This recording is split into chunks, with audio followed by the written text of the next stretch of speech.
এ বাবা, আর যে চুলগুলা সব কোথা চলে গেল?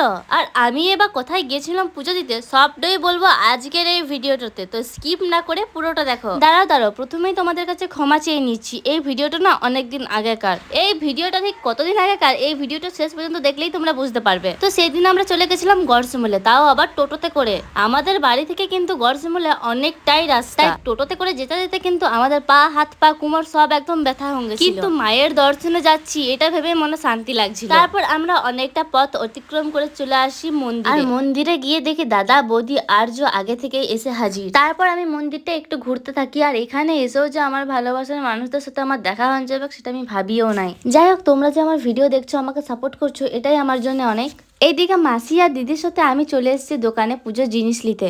জানো তো, এই কালী মন্দিরে আমি আগেও এসেছি, কিন্তু সেটা অনেক আগে, আমার নিজেরও ঠিক কোনো মনে নাই। ওই ধরে নাও 5 বছর বয়সে এসেছি। হ্যাঁ, ঠিকই ধরেছ, আমিও কিন্তু এখানে টাকলা মুন্ডি হচ্ছিলাম।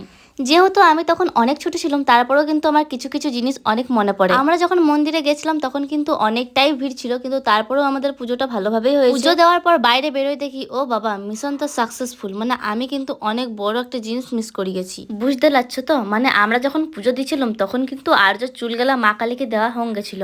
মানে হচ্ছে গিয়ে আর্যর টাকলা মুন্ডি তখন হয়ে গেছিল। আর আর্যর যখন চুলগেলা কাটছিল না, তখন আর্য নাকি অনেক কাঁদছিল। আমরা শুনতে পেয়েছিলাম, বাট দেখতে পাইনি। তো যাই হোক, বাদ দাও। এবার তোমাদেরকে বলি এই ভিডিওটা ঠিক কতদিন আগের।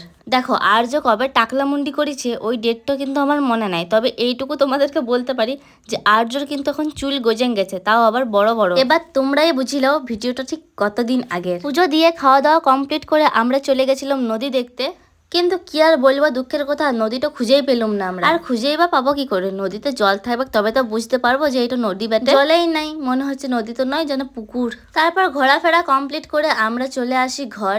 আর তোমাদেরকে তো একটি কথা বলাই হলো না, যে এই ভিডিওটা কে কোথা থেকে দেখছো অবশ্যই কিন্তু কমেন্ট করে জানাবে। আর কে কে গড়শিমুলা থেকে এই ভিডিওটা দেখছো সেটাও কিন্তু কমেন্ট করে জানাবে। দেখো, ঘর আসার পর সেরকম ভাবে আর ভিডিও করা হয় নাই, শুধু এই খাবার খেয়েছিলাম, এই একটি ক্লিপে নিতে পেরেছি আমি। যাই হোক, আজকের ভিডিওটা এখানে শেষ করছি। আবারও দেখা হচ্ছে নতুন একটা ভিডিওর সাথে। সবাই ভালো থাকবে আর সুস্থ থাকবে।